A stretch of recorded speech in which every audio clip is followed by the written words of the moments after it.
जय हिंद प्यारे दोस्तों, स्वागत है आप सभी का मनोविज्ञान की इस क्लास में। हम लोग मनोविज्ञान के संप्रदाय पढ़ के चल रहे हैं। इससे पहले हम लोगों ने शिक्षा मनोविज्ञान पढ़ा और संप्रदाय भी सभी पढ़ चुके हैं। आज जो संप्रदाय बचा है मानवतावाद, ये हमारा आखिरी संप्रदाय होगा, जिसे आप स्कूल्स ऑफ साइकोलॉजी कहते हैं। तो इस मानवतावाद में हम लोग देखेंगे कि इसके मनोवैज्ञानिक कौन से हैं जिन्होंने मानवतावाद को प्रमोट किया, उसके प्रवर्तक रहे एक तरह से। तो इसको समझेंगे और मानवतावाद कहता क्या है, इसका विचार क्या है। देखिए, अगर मानवतावाद की बात करें, जिस तरह संज्ञानवाद में आपने पढ़ा था कि किस तरह से आपके लेव वाइगोस्की हुए और जीन पियाजे सर हुए और ब्रूमर हुए, इन लोगों ने संज्ञान को महत्व दिया कि किस तरह से मनुष्य के या बच्चे के सोचने समझने और विचार करने की, समस्या को समाधान करने की एक तरीका होता है, एक उसका एक पैटर्न होता है, एक एज के हिसाब से डेवलप होता है। ये सभी चर्चाएं वहां पर की अलग अलग मनोवैज्ञानिकों ने। उसी तरह से मानवतावाद को लेकर भी जो व्याख्याएं की गई वो अलग अलग की गई। पहले तो हम समझ लेते हैं मानवतावाद है क्या। देखिए, अगर आपसे पूछा जाए कि सबसे आधुनिक कौन सा विचार है मनोविज्ञान को लेके, तो वह मानवतावाद है। संज्ञानवाद के भी बाद की अगर हम बात करें तो मानवतावाद है। और मानवतावाद ये मानता है कि इस दुनिया में प्रत्येक व्यक्ति जो आता है वो शुद्ध होता है, उसमें सीखने की, अपनी पूर्णता प्राप्त करने की क्षमता होती है। बात आप समझिए, ऐसा कोई भी इंसान नहीं है जो जन्म लेने के समय ही बुरा होता है। जन्म लेने के समय पर सभी अच्छे होते हैं। लिखा भी है, मनुष्य जो मूल रूप से कैसा है, अच्छा होता है और वह वह स्वतंत्र होता है, आत्मविश्वासशील होता है। ये प्रत्येक मनुष्य के बारे में ये बात कही गई है। लेकिन जब यहां समाज में आता है तो परिस्थिति बस वो विभिन्न प्रकार के काम करता है, आप सभी जानते हैं। तो मानवतावाद कहता है हमें क्या करना चाहिए, उसको पूरा अवसर देना चाहिए कि वो अपनी पूर्णता को प्राप्त कर सके। आप सभी जानते होंगे आत्मसिद्धि की जो अवस्था होती है, आपने मॉस्लो को पढ़ा होगा, उनका आवश्यकता का जो सिद्धांत है, आवश्यकता का पदानुक्रमित सिद्धांत है, उसमें आपने देखा होगा कि मॉस्लो की किस तरह से आवश्यकताएं 5 उन्होंने बताई थी, जिसमें जो लास्ट की स्टेप होती है वो आत्मसिद्धि की अवस्था होता है, सेल्फ एक्चुअलाइजेशन। तो उसमें उन्होंने बताया था कि ये स्वयं को विकसित करने का सेल्फ एक्चुअलाइजेशन जो होता है, उसको विकसित करने की पूरी शक्ति हर किसी व्यक्ति में होती है। ऐसा नहीं है कि कोई व्यक्ति है तो उसमें ये शक्ति नहीं, वो अपनी पूर्णता को प्राप्त कर सकता है, लेकिन भाई बहुत सी चीजें होती है जिसकी वजह से हम नहीं भी कर पाते हैं। तो मानवतावाद इस बात का सपोर्ट करता है कि हमें ऐसी व्यवस्थाएं करनी चाहिए किसी बालक से लेके उसके आगे के जीवन में भी, ताकि वो अपनी पूर्णता को प्राप्त कर सके। ठीक है, चलिए जैसे उदाहरण देते हैं डॉक्टर एपीजे अब्दुल कलाम। तो हम कह सकते हैं कि कलाम सर ने अपने जीवन की पूर्णता को प्राप्त किया। एक लेटेस्ट उदाहरण की बात अगर करें तो उन्होंने अपनी पूर्णता को प्राप्त किया। ऐसी स्थिति जब व्यक्ति दूसरों को सिखा सकता है, उसका जीवन दूसरों के काम आता है, उस स्थिति को हम पूर्णता की अवस्था कहते हैं। चलिए, ये तो विचार हो गया जो आपको पता होगा कि मानवतावाद क्या कहता है। अब हम बात कर लेते हैं इसके जो मनोवैज्ञानिक हैं उनकी। देखिए, अब्राहम मास्लो की अगर हम बात करें तो मास्लो ने सब बहुत इंपॉर्टेंट सिद्धांत दिया है, किसका, आवश्यकताओं का एक श्रेणी क्रम का सिद्धांत बनाया। इन्होंने बताया कि मनुष्य के जीवन की जो आवश्यकताएं होती हैं उनका एक क्रम होता है, और उसको अगर हम दर्शाएं तो एक पिरामिड के रूप में वो आएंगी। थोड़ी देर के लिए अगर हम यहाँ पर बना दें उसको, तो इस तरह से वो बनेगा जाके एक पिरामिड की तरह। और इसमें हम 5 आवश्यकताओं को दिखा सकते हैं मास्लो सर की। 1 2 3 4 5 आवश्यकताएं। सबसे पहले जो आती हैं वो आती है शारीरिक अवस्थाएं। कौन सी आती हैं? शारीरिक आवश्यकताएं आती हैं। शारीरिक आवश्यकताएं, शारीरिक आवश्यकताएं आती हैं। शारीरिक आवश्यकताओं में क्या होता है, आप सभी जानते होंगे, हर प्राणी की, सिर्फ मनुष्यों की नहीं, हर प्राणी की कुछ मूलभूत आवश्यकताएं होती हैं। जैसे भोजन हो गया, नींद हो गई, जिसे आप आराम कह सकते हैं, प्यास हो गई। ये सब जैविक आवश्यकताएं होती हैं। और आप सभी जानते हैं कि मूल प्रवृत्तियों से ये एक तरह से हमारे अंदर की मूल प्रवृत्तियां हैं जो हमें ये चाहिए, इनको पूरा करना हमारी मजबूरी है। और ये सिर्फ हमारी मजबूरी नहीं है, ये प्रत्येक जीव में पाई जाती है। तो अगर हम इनकी पहली आवश्यकता की बात करें तो वो ऐसी आवश्यकता होती है जो यूनिवर्सल होती है। अगर ये बात आपसे पूछी जाए कि मास्लो की कौन सी ऐसी आवश्यकता है जो यूनिवर्सल है, यानी सार्वभौमिक है, कैसी है, सार्वभौमिक है, तो ये पहली जो आवश्यकता है ये बिल्कुल ही सार्वभौमिक है। मतलब इससे कोई भी जीव नहीं बच सकता है। ऐसा कोई भी जीव नहीं होगा जिसको खाना ना चाहिए हो, जिसको नींद ना चाहिए हो, जिसको पानी ना चाहिए हो, आराम ना चाहिए हो, ऐसा कोई भी जीव नहीं है। तो इसे बोला जाता है शारीरिक आवश्यकता, जो कि पहला होता है। अब हम बात करें इनकी दूसरी आवश्यकता की, तो इसको बोला जाता है सुरक्षा की आवश्यकता। क्या बोला जाता है? सुरक्षा संबंधी जो आवश्यकताएं होती हैं उनको दूसरी कैटेगरी में रखा जाता है। जैसे कि स्वास्थ्य संबंधी सुरक्षा, इसके अलावा व्यवसाय संबंधी सुरक्षा, और जीवन जीने के लिए जो कुछ भी जरूरी चीजें होती है, मूलभूत आवश्यकताओं के अलावा, उनसे अगर व्यक्ति की जो सुरक्षा संबंधी होता है, जरूरत होती है, वो किस नंबर पे आती है? दूसरे नंबर पे आती है। अभी इनको डिटेल में अभी फिर से बताएंगे, पहले सभी को एक एक बार लिख लेते हैं। इसके तीसरे नंबर पर आती है परिवार संबंधी, जिसे हम सामाजिक कह सकते हैं। क्या कह सकते हैं? जिसे हम सामाजिक आवश्यकता कह सकते हैं। सामाजिक आवश्यकता। सामाजिक आवश्यकता में क्या होता है? देखिए, जब व्यक्ति की शारीरिक जरूरतें पूरी हो जाती हैं, खाना पीना, व्यक्ति मत छोड़िए, इसको प्राणी पे आप प्राणी के लिए बात करिए। जब प्राणी की शारीरिक आवश्यकताएं पूरी हो जाती हैं, अगर उसको भूख लगी है तो भूख के आगे उसको कुछ नहीं दिखेगा। और हम भूख की जब बात करते हैं तो हम ऐसा नहीं कहते हैं कि हर समय उसको भूख लगी होगी, जब लगी होगी एक्सट्रीम लेवल तब की बात कर रहे हैं। तो अगर उसको किसी चीज की इन चीजों में आवश्यकता है तो आप समझ सकते हैं कि सबसे पहले वो इन्हीं को पूरा करेगा, इसी को पूरा करेगा। वो व्यवसाय नहीं ढूंढने जाएगा। अगर उसका आज पेट भूखा है तो वो परीक्षा के लिए तैयारी नहीं कर सकता है, वो कोई दूसरा काम नहीं कर सकता है ना।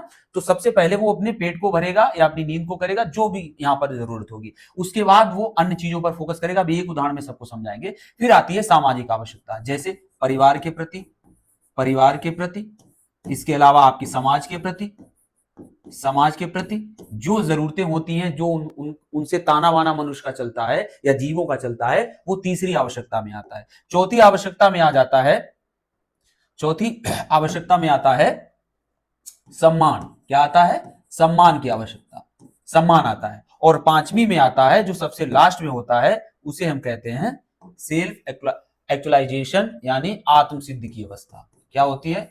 आत्म सिद्धि की अवस्था, आत्म सिद्धि की अवस्था।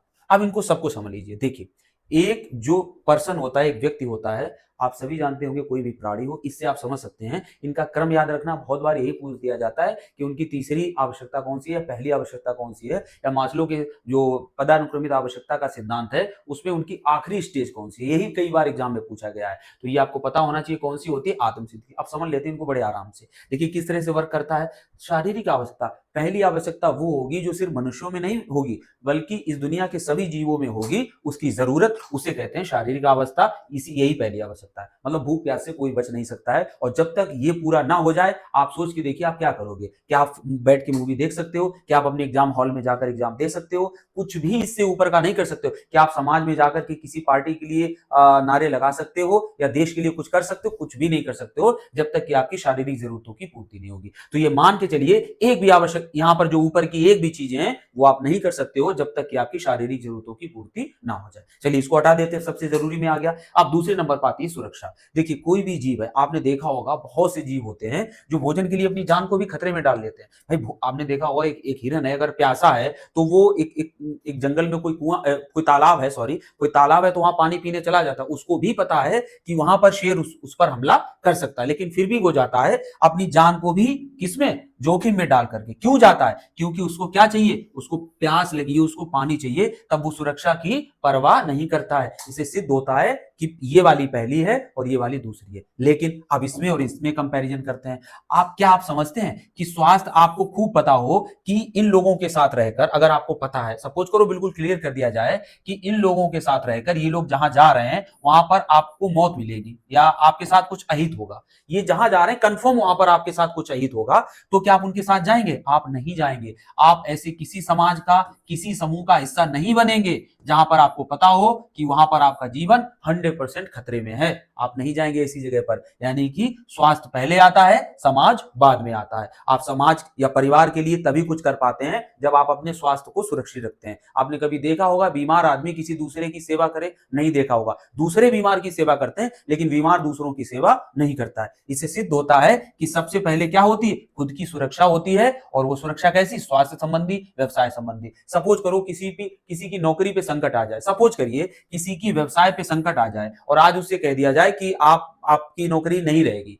अब आप उससे उम्मीद कीजिए, क्या वो दोस्तों के साथ जाके पार्टी करेगा? जाके आप उम्मीद, भाई पार्टी तो सामाजिक आवश्यकता हो गई ना, पार्टी करना, दोस्तों के साथ घूमना। लेकिन अगर उसका आज व्यवसाय पे, सुरक्षा पे, गारंटी पे खतरा आ जाता है तो क्या वो किसी के साथ पार्टी करेगा जाके? नहीं करेगा जाके। तो हम कह सकते हैं कि इससे पहले, मतलब शारीरिक आवश्यकता के बाद क्या आता है? सुरक्षा की आवश्यकता आती है। अब आती है समाज की बात। देखिए अगर हम समाज की बात करें, नीचे की तो बात करने से कोई मतलब नहीं है, ऊपर से बात करते हैं। सम्मान।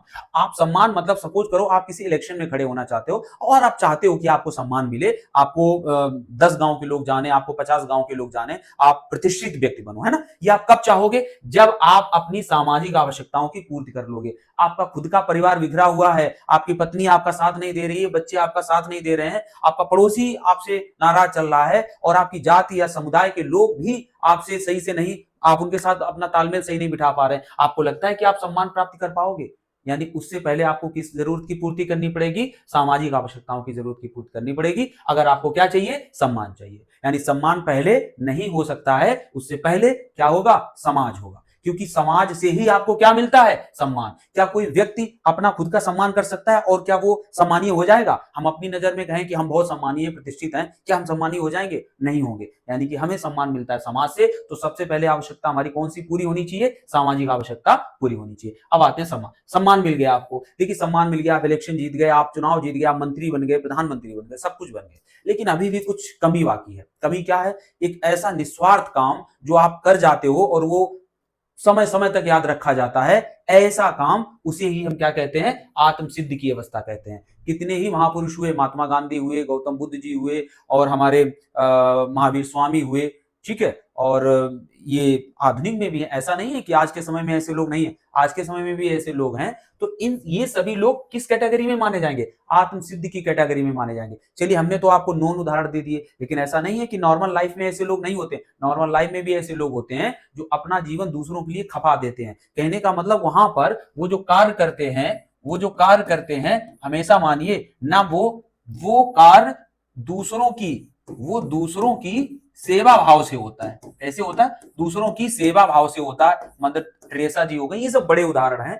दूसरों की सेवा भाव से वो कार्य होता है। तो ऐसी स्थिति जब किसी व्यक्ति की पहुंच जाती है, तो वो किस अवस्था में पहुंच जाता है? आत्म सिद्ध अवस्था में पहुंच जाता है। ठीक है, तो ऐसा कोई बहुत बड़ी चीज नहीं है आत्म सिद्ध की अवस्था। आत्म सिद्ध की अवस्था समझना बड़ी चीज नहीं है, अपने प्राप्त करना तो बड़ी चीज है, लेकिन उसको समझना बड़ी चीज नहीं है। जब आपको लगे कोई व्यक्ति इस कंडीशन में पहुंच गया है कि वो दूसरों की और पूरे समुदाय विशेष की, पूरे कंट्री की, पूरे संसार की किसी ना किसी रूप में मदद कर सकता है और कर रहा है, तो ऐसी स्थिति को क्या कहते हैं? आत्म सिद्धि की अवस्था कहते हैं। ठीक है, तो ये हो गई। यही था मास्लो का सिद्धांत, आवश्यकता श्रेणी क्रम सिद्धांत। हमने आपको बता दिया, लेकिन ये सिद्धांत कभी बाद में भी बताएंगे। इन्होंने 1943 के करीब ये थ्योरी दी थी और इनका जो सहयोग था, कार्ल रोजर्स भी इनके साथ में थे, और इन दोनों को ही आप मान सकते हैं मानवतावाद का क्या मान सकते हैं? प्रवर्तक मान सकते हैं।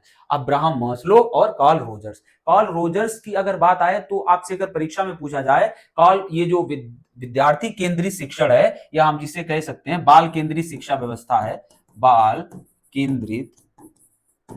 केंद्रित जो शिक्षा व्यवस्था है, इसकी जड़ कहां से पड़ती है? तो कार्ल रोजर्स थे, इनसे पड़ती है। कैसे? इन्होंने एक टर्म दिया था, क्लाइंट सेंटर्ड थेरेपी, जिसे पर्सन सेंटर्ड थेरेपी भी बोला जाता है। इन्होंने ये कहा था कि अगर रोगी का उपचार करना है, रोगी, हम अपने सेंस में उसको हम चाइल्ड समझ सकते हैं, अगर रोगी का उपचार करना है तो इन्होंने कहा था कि हमें रोगी को सेंटर मान के उपचार करना चाहिए, उसकी जरूरतों, उसकी आवश्यकताओं, उस पर फोकस करना चाहिए, ना कि अपनी चीजें उस पर थोपनी चाहिए। ये बिल्कुल इशारा करता है बाल केंद्रित शिक्षा की ओर। इसके अलावा अनकंडीशनल पॉजिटिव रिगार्ड्स, हमें किसी भी तरह से अनकंडीशनल पॉजिटिव रिगार्ड का मतलब समझ रहे हो? हमें निगेटिविटी की तरफ, ठीक है, चलिए देखते हैं। लाइट चली गई थी तो आगे देखते हैं क्या हम आपको बता रहे थे, कार्ल रोजर्स के बारे में बता रहे थे। देखिए, कार्ल रोजर्स ने क्या है, एक्चुअली इन्होंने चाइल्ड सेंटर्ड एजुकेशन की बात की, बाल केंद्रित शिक्षा की बात अगर कही जाए तो किसने की है? कार्ल रोजर्स ने की। हम आपको भी बता भी चुके थे।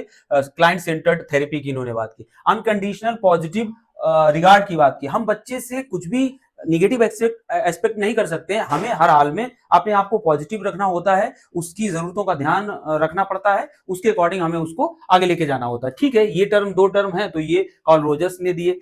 कहा गया है कि शिक्षक और काउंसलर को विद्यार्थियों, क्लाइंट्स को प्रेम, सहानुभूति और स्वीकृत देनी चाहिए। मतलब हम अगर उनको कुछ भी करवाना चाहते हैं, सपोज करो, होता है ना कि बहुत गार्जियन होते हैं कि आप अच्छे नंबर लाओ, नहीं तो हम आपको मारेंगे या पीटेंगे या आपको ये दंड दिया जाएगा। उस कंडीशन के बारे में कहा गया है कि नहीं, हमें ऐसे नहीं कहना है। इसके बजाय हमें क्या कहना है? इसके बजाय हमें कहना है कि विद्यार्थियों को हमें प्रेम कहना चाहिए कि आप अच्छा काम कीजिए, हम प्रेम और सहानुभूति के साथ उनको स्वीकृत दें और आप बेहतर करिए, बेहतर के लिए कहें, उनसे निगेटिविटी की बात ना करें। तो ऑब्वियसली अगर किसी को हम पॉजिटिव वे में मोटिवेट करते हैं तो रिजल्ट और अच्छे आते हैं बजाय निगेटिव के। ठीक है, तो ये चीज यहां पर क्लियर हो गई। रोलो मे नाम के और मनोवैज्ञानिक थे जो ये भी मानवतावाद से जुड़े गए हैं मनोवैज्ञानिक। इन्होंने स्वतंत्रता, जिम्मेदारी और अस्तित्ववाद पर जोर दिया। देखिए, अगर आपसे पूछा जाता है कि अस्तित्ववाद के जनक कौन है, अस्तित्ववाद के जनक, तो वो रोलो मे है। अगर जनक की बात करें तो वो कौन है, रोलो मे है। और इन्होंने ही एग्जिस्टेंशियल मतलब जो एजुकेशन है उसकी बात किसने की है, रोलो मे ने की है। ठीक है, चलिए अब आगे बात करते हैं, इसके कुछ पॉइंट्स बचे उनको देख लेते हैं। मनुष्य मूलतः अच्छा है, मानववाद कहता है कि मनुष्य मूलतः अच्छा है। नकारात्मक जो व्यवहार है वो परिस्थितियों के कारण आते हैं। स्वभाव से मनुष्य कैसा होता है, सकारात्मक होता है। मैंने आपको पहले ही बताया है कि जो मनुष्य होता है स्वभाव से या जन्म से सकारात्मक होता है, परिस्थितिवश या समाज से ही उसको नकारात्मकता मिलती है, ऐसा मानववाद मानता है। स्वतंत्र इच्छा, फ्री विल, मनुष्य अपने निर्णय स्वयं लेता है। ये जो रोलो में ने बात कही थी स्वतंत्रता, इसका मतलब यही है कि हम निर्णय लेने के लिए स्वतंत्र हैं। तो निर्णय लेने के लिए स्वतंत्र हैं और जिम्मेदार हैं। अगर हम ये चुनाव करते हैं कि हम डॉक्टर बनेंगे तो हमारी स्वतंत्रता भी है, साथ साथ हमारी जिम्मेदारी भी है कि अगर कुछ भी वहां पर दिक्कतें आएंगी डॉक्टरी के पेशे में तो उसकी भी जिम्मेदारी किसकी होगी, हमारी होगी। ठीक है, अब हम आगे बात करते हैं।